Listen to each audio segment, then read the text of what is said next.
Herkese merhabalar. Neşe Tarif Adresi YouTube kanalıma hepiniz hoş geldiniz. Evet, yeleğimin arkadaşlar ütüsünü yaptım. Şimdi en son olarak eklemelerini ve kenar tığlamalarını göstereceğim. Şöyle modelimiz arkadaşlar. Ters kısmından modelimizi koyuyoruz. Bu şekilde arka kısmı.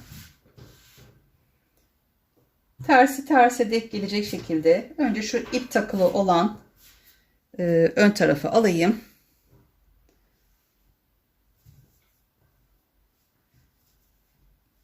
Bu yön tarafı oluyor. Eklerken tersten ekliyoruz. Evet, ters şeklinde ayarlıyoruz arkadaşlar. Bu kısım ters kısmı. Evet, diğer tarafı da şu şekilde ters kısmını şöyle koyuyorum. Bunu bu kısma ekleyeceğim. Bunun için önce şöyle şunu şu tarafa çeviriyorum. Bu yeleğimi bu tarafa alıyorum.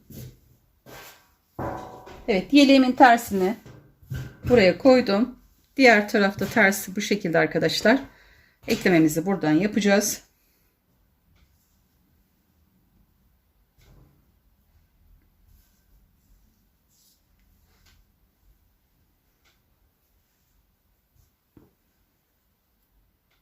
Evet, şöyle. En son burayı tuttuktan sonra bir 4 zincir çekip aşağıya inmiştim. Diğer tarafında aynısını yapın arkadaşlar. Şu kısımda biraz düzlük olsun diye yaptım bunu. Çünkü bu kısma bakıyorum.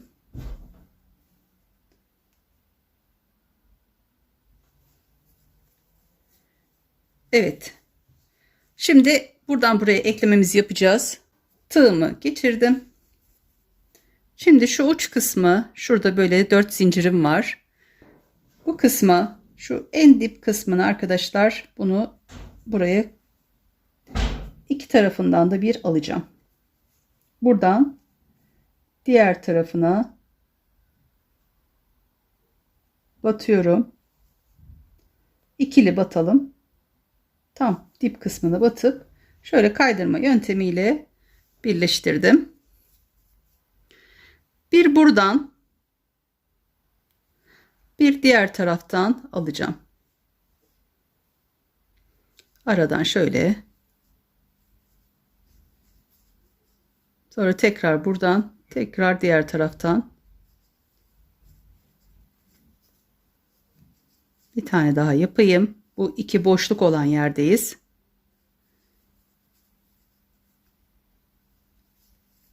Dört zincir çektiğimiz için 4 tane arasına yaptım. Birleştirmemizi tığla yapıyoruz. Şimdi bu kısımda şu orta aynı yere denk gelmesi için şu köşeye battım. Diğer tarafında köşe kısmına ikisini bir buradan çıkarttım. Şimdi ortaya geldik. Ortadan bir zincir buradan alıyoruz. Bir zincir de karşıdan alıyoruz. Bu iki tarafı da bir çıkartıyorum. Sonra yanındaki zincire ve karşı tarafındaki zincirin arasına batıp yine buradan ikisini bir çıkartıyoruz karşılıklı olarak.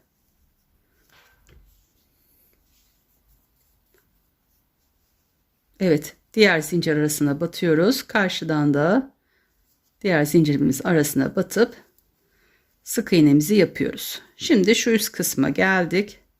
Bu araya batıyorum. Diğer taraftan da araya battım. Şu kısmın buradan buraya kadar olan kısımla şu kısım arkadaşlar çapraz şekilde duruyor. Onu ayarlayarak buraya eklememizi yapıyoruz. Yani bu 4 zincir şu kısma denk gelecek. Şu kısmı birleştireceğiz. Evet. Şimdi buradan alıyorum. İkisini şu taraftan ekledikten sonra bir dahaki buradan aldıktan sonra şu karşı tarafına geçip oradan da eklememi yapıyorum. Ortaya geçmeyeceğiz. Yani orta bir eklememiz aynı yerde olması için bu işlemi yapıyoruz. Buradan alıyorum bir zincirimi. Diğer zincirin yine arasından batıyoruz. Bu kısımlar çünkü düz 4-5 zincir çekmiş olduğumuz yerler. Sonra en sonunda da şuradaki köşeye batıp diğer taraftan da köşeye batıp buradan çıkıyoruz. Sonra bu ortaya geldiğimiz zaman bir zincir buradan alıyorum. Diğer taraftan da zincirimi alıp bu şekilde omuz birleştirmemizi yapıyoruz. Buradan diğer taraftan. Buradan alıyorum. Zincirimi şöyle tam alayım. Ve diğer aradan. Evet. Şimdi şu köşeden bir tane aldım. Diğer karşı köşeden de aldım. İkisini bir çıkartıyorum. Evet, bu şekilde şuraya kadar bunları bu şekilde birleştirmemizi yapıyoruz. Bu 4-5 zincir çekmiş olduğumuz yere geldik. Karşıdan da aynı şekilde buradan şöyle 3 ya da 4 zincir arayla aynı yere batıp çıkıyoruz. 2 3 4 bir tane daha yapayım. 5 olsun. 5 tane doldurmuş olayım. Sonra şu uç kısmına batıp aynı sırada olması için bu uç kısımlara batıyorum.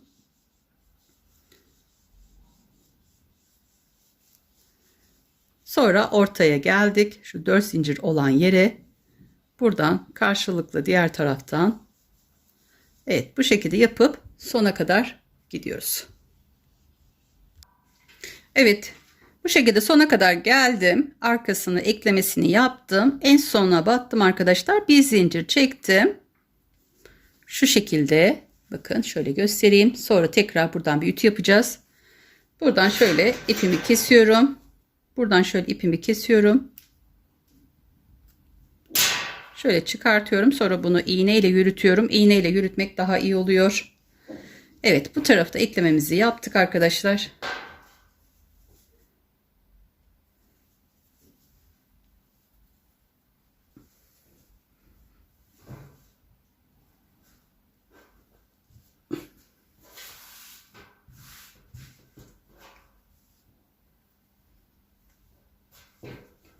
Şimdi diğer tarafını yapacağız. Evet, bu tarafta eklememizi bu şekilde omuz eklememizi yaptık. Sonra buradan ütümüzü basacağız. Diğer tarafında aynı işlemi uyguluyoruz. Şöyle tersi getiriyorum. Diğer tarafını alıyorum. Buradan buraya aynı diğer tarafta yaptığım gibi şimdi şuradan yapacağım, takacağım. Bu tarafa doğru gideceğim. Ya da isterseniz yönü ters geliyorsa diğer tarafına çevirip de yapabilirsiniz. Yani şu şekilde de alıp şuradan da bu şekilde eklemesini yapabilirsiniz. Evet. Bu şekilde ekleyelim. Hemen şöyle ipimizi birazcık şu kısmı uzun bırakalım. Çünkü iğneyle yürüteceğim. İğneyle yürütmek daha iyi oluyor. Şu uç kısmını yine aynı şekilde tığımı alıyorum. Diğer uç kısmını geçirip buradan ikisini bir çıkartıp sıkıştırıyorum bir zincir ile. Şu tarafa araya batıp bakayım şöyle bir.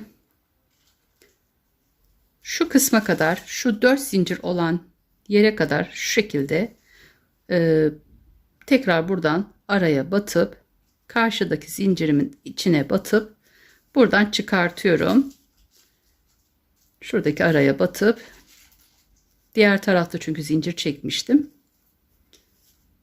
Şimdi şu en sondaki yere de batıyoruz. Karşılıklı olmasına dikkat edelim. Aynı sırada olması için. Sonra buradaki 4 zincirimizi çektiğimiz yer orta boşlukta tek tek zincirlerimizi alıp bir buradan bir diğer taraftan alıp eklememizi yapıyoruz arkadaşlar. Şimdi bu taraftan şu orta kısmı şu kısım zincir çektiğim yer ters de burada denk geliyor. Bu da burada denk geliyor. O yüzden şuradan şuraya kadar şu 4 zincir var ya arkadaşlar şu kısım. Burada da bu ara boşluk yani şura. Bu şekilde şu kısmı da buraya eklememizi yapıyoruz. Yani burada bir 5 zincir çekmiştik. Önce şurayı bir yapayım. Bir zincir burada kaldı. Diğer tarafa da yapıyoruz aynı şekilde. Arka taraftan aynı hizada olması için buna dikkat edelim. Şu aradaki zincirin batıp bakın burada da böyle 5 zincir çekmiş olduğum yer. Bir buradan, bir diğer taraftan alıp burayı 4 ya da 5 tane bu şekilde sıkı iğne yaparak birleştirebilirsiniz. Bir buradan, bir diğer taraftan. Buradan, diğer taraftan. Alıyoruz.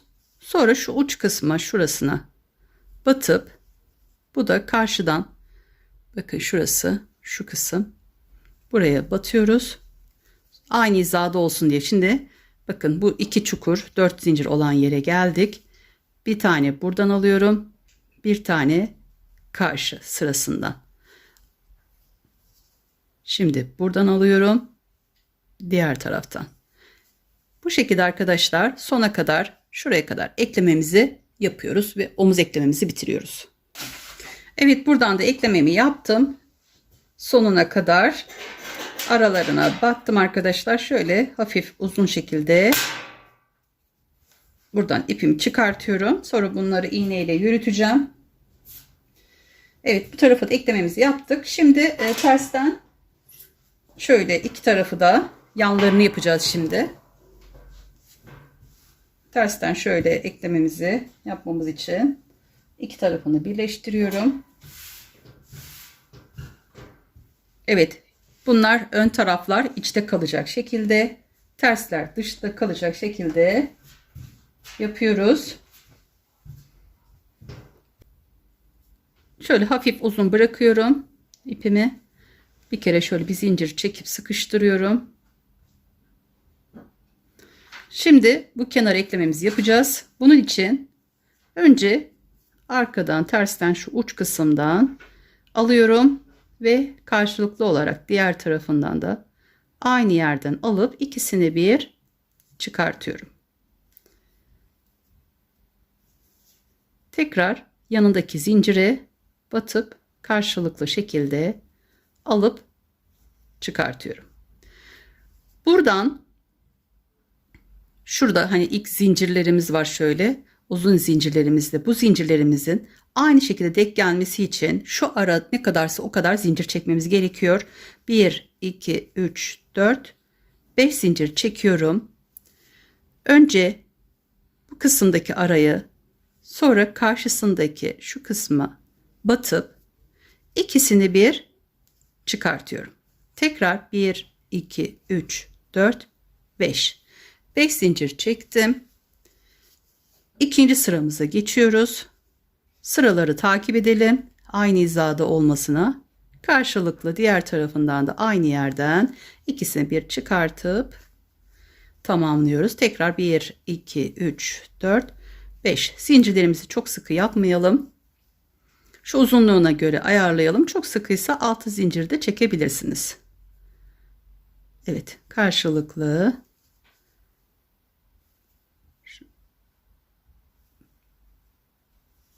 Tekrar yapayım. Buradan karşılıklı alıyorum. İkisini bir çıkartıyorum. 2, 3, 4, 5. 5 zincir çekiyoruz.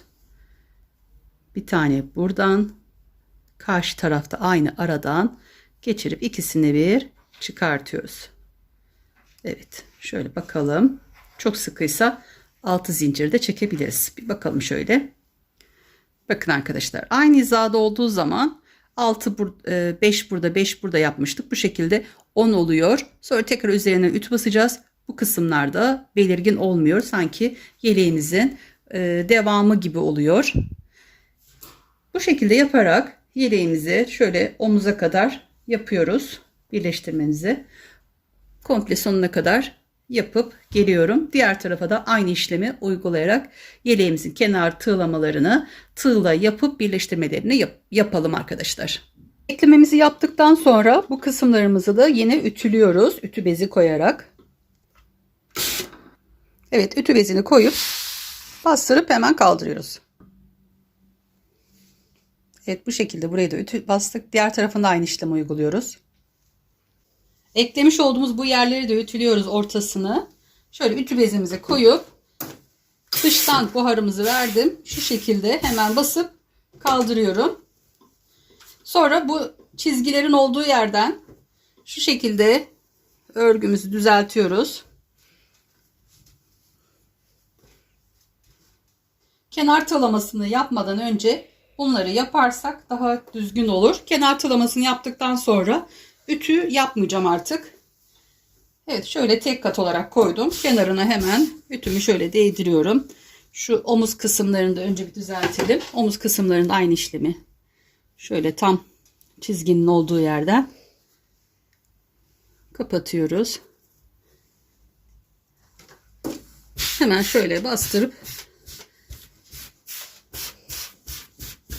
evet, bu tarafın ütüsünü tamamladık. Aynı işlemi diğer tarafı da yapacağız. Önce şu orta kısma şu iplerimi çekmedim arkadaşlar, koparmadım. Onunla kenar oyasını yapacağım. Koltuk altı oyasını ondan yapacağım. Evet, buraya da aynı şekilde önce ütümü bastım.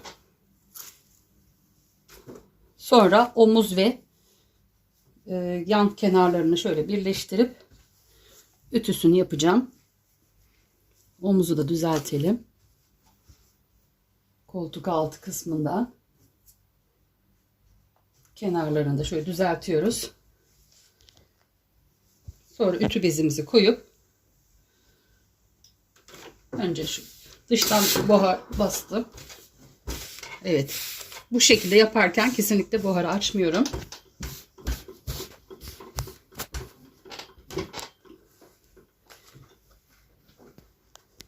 Şu boy kısmını da şöyle ikisini yan yana getiriyorum. Omuz kısımları düzgün olsun. Evet. Etek kısmı da tamam arkadaşlar. Bu şekilde ütümü tamamladım. Artık kenar tığlamasını yapıp yeleğimi sonlandırıyorum. Yeleğimin kenarlarını bitirdim arkadaşlar. Bu şekilde bakın, hem belli olmuyor. 5 zincir çekerek bu şekilde tamamladım. Diğer tarafına da aynı işlemi yaptım. Şimdi sonra ütümü şu şekilde düz bir şekilde koyup kenarlarına ütü bezi koyarak ütümü de yaptım. Kenar tığlamasını da göstereyim size.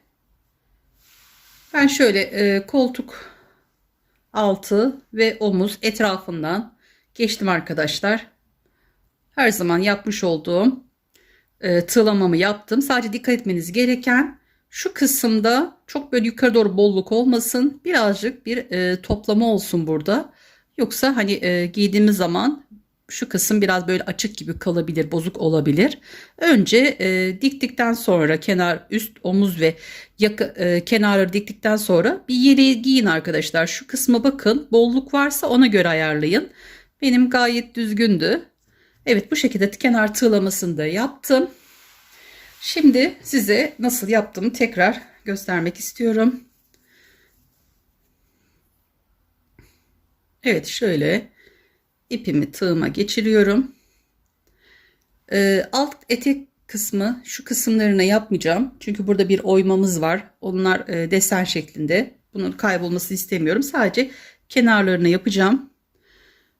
Bunun için şu uç kısma, en uç kısma batıyoruz.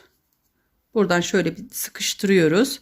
1-2 zincir çekip tığımızı, ipimizi doluyoruz. İlk baştaki şurası, buraya yapmamız gerekiyor. Şu boşluk kısma battım. Buradan 1-2 de çıktım. 1-2 zincir çektim. Başını doladım. Bu çukurun içine, şurası arkadaşlar, şu çukurun içine 4 tane yapıyoruz baştakiyle birlikte. Şu an 2 oldu. Tekrar aynı yere batıyoruz. 3 oldu. Tekrar aynı yere ve 4. Bu şekilde şurası arkadaşlar. Bakın, şu zincirlerimizi 5 tane ilk başta topladığımız zincirin üst kısmı olan boşluğumuza batıp hemen şöyle kaydırma yöntemiyle çıkıyoruz. Tekrar 2 zincir, başını doluyorum. Buradan yani şu kısma yapmış oluyoruz. tığlamamızı. Şuradan ortadan şöyle bir şu ilk çekmiş olduğumuz, uzatmış olduğumuz zincirler var. Onlardan bir ya da iki tanesini alıyoruz tığımıza. 2 de çıkıyoruz. Sonra 2 zincir başını dolayıp bu çukurun içine 1 2 de çıkıyoruz. 1 2 de çıktığımız trabzanlar yapıyoruz. Toplamda baştakiyle birlikte 4 tane olacak. Evet, şimdi tekrar şu kısma batıp kaydırma yöntemiyle çıkıp hemen 2 zincir çekiyoruz. Başını doluyorum. Tekrar göstereyim. Şuradan zincirimizin arasına geçir. Evet, tekrar gösteriyorum. Şuradan şuraya kadar yapmış oluyoruz. O yüzden burada zincirimiz var. Başını doluyoruz önce tığımızın. Şöyle 2 zincir arasına alıp 2 de çıkıyorum. Tekrar 2 zincir başını dolayıp şuradaki şu araya, bu araya batıyorum. 2 de çıkıyoruz. 2 de çıktığımız trabzanlar yapıyoruz. Toplamda 4 tane olacak. Sonra şuraya batıyoruz arkadaşlar. Bakın, buradan başladık. Şu kısma, buradaki zincirimizin arasına batıyoruz. 2 zincir çekiyoruz. Evet. Ben bu şekilde yaptım. Yapmaya devam edeceğim. Evet. Siz de istediğiniz gibi bir kenar tığlaması, kenar oyası yapabilirsiniz. Evet, bu şekilde kenar tığlamasını yapıp geliyorum. Size ölçülerini vereyim. Evet arkadaşlar, kenar tığlamasını da bitirdim. Buradan nasıl başlandığını göstermiştim. Bu şekilde buradan yukarı doğru çıkıyorum. Sonra şu kısmı da yaptım. Arka ense kısmını da bakın şöyle yakından göstereyim. Altta böyle yaptığımız için desen gibi oldu. Çok güzel oldu. Düzgün oldu arkadaşlar. Sonra buradan da aşağı doğru indim. Şu alt kısmını yapmadım. Şöyle alt kısmını da göstereyim. Böyle güzel oyma desenli olduğu için hafif güzel bir yelek oldu arkadaşlar. Çok düzgün, muntazam oldu. Evet, sizler nasıl buldunuz? Yorumlarda da belirtirsiniz. Şimdi bunu şuraya 2 tane ben bağlama yapıyorum. İsterseniz şu su dalgası, su yolu yeleğimdeki yaptığım gibi düğme de koyabilirsiniz. 3 tane düğme de yapabilirsiniz. Ben bunu ip olarak yapacağım. Şöyle göstereyim. Yapmak isteyen arkadaşlarım için. Evet, şöyle tığıma ipimi şöyle bir zincirimi çekerek ayarlıyorum. Şu koltuk altı, şuradaki koltuk altındaki hizada olan zikzak şeklinde gelip şuradaki evet, buradaki arkadaşlar tığlamamızın, oyamızın şöyle bir iki sıra ortasından batıyorum iç kısmına, buraya sabitliyorum. Burada 50 tane zincir çekiyorum. 4 5 6 7 8 9 10 11 12 13 14 15 16 50 zincir çekip geliyorum. Evet, toplamda şöyle 50 zincir çektim. Biraz uzun olmasını istiyorsanız ona göre daha fazla da çekebilirsiniz. Sonra buradan 5 tane zincir yukarı şöyle batıyorum. Buradan çıkartıp 1 2 3 zincir çekiyorum. Buraya küçük böyle bir çiçek yapıyorum. İsterseniz 2 seferde zinciri dolayabilirsiniz tığınıza. 1 ikili olarak 3'te çıktığım trabzanlar yapıyorum. İkili doluyorum tığımı. 1 2 3 3 tane 1 2 3 4 zincir çekiyorum, ortaya batıyorum. 1 2 3 4 zincir, başını 2 sefer doluyorum. 1 2 3 2 sefer doluyorum başını. 1 2 3 3 tane oluyor baştakiyle birlikte. Sonra 4 zincir çekip ortaya batıyorum.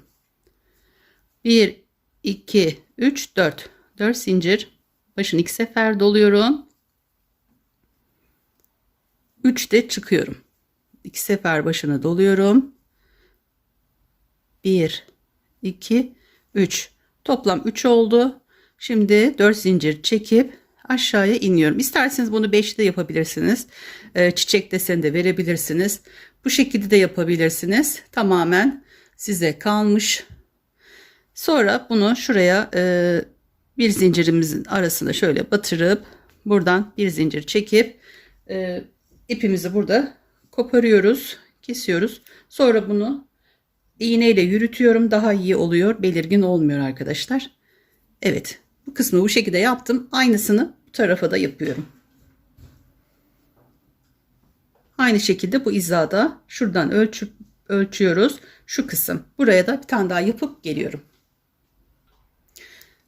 Evet, şöyle fiyonkları da yaptım. Karşı tarafı da yaptım. Böyle bağladım. Bu şekilde oldu arkadaşlar. Yeleğimi tamamladım. Size şöyle eninin boyunun ölçüsünü vermek istiyorum. Bu ütülenmiş. Verdiğim ölçü ütülendikten sonraki ölçülerim arkadaşlar. Bunu da hatırlatayım. Şuradan şöyle eni 51,5-52 santim eni, boyu omuzdan etek ucuna kadar 68-69 santim. Şu kısım koltuk altından etek ucuna kadar da 48 santim. Evet, bu şekilde yeleğimizi de hayırlısıyla tamamladık. Yapacak olan arkadaşlarıma şimdiden kolay gelsin diyorum. Beni izlediğiniz için hepinize çok teşekkür ediyorum. Başka tariflerimde görüşmek üzere. Kendinize ve sevdiklerinize iyi bakın. Allah'a emanet olun. Hoşça kalın.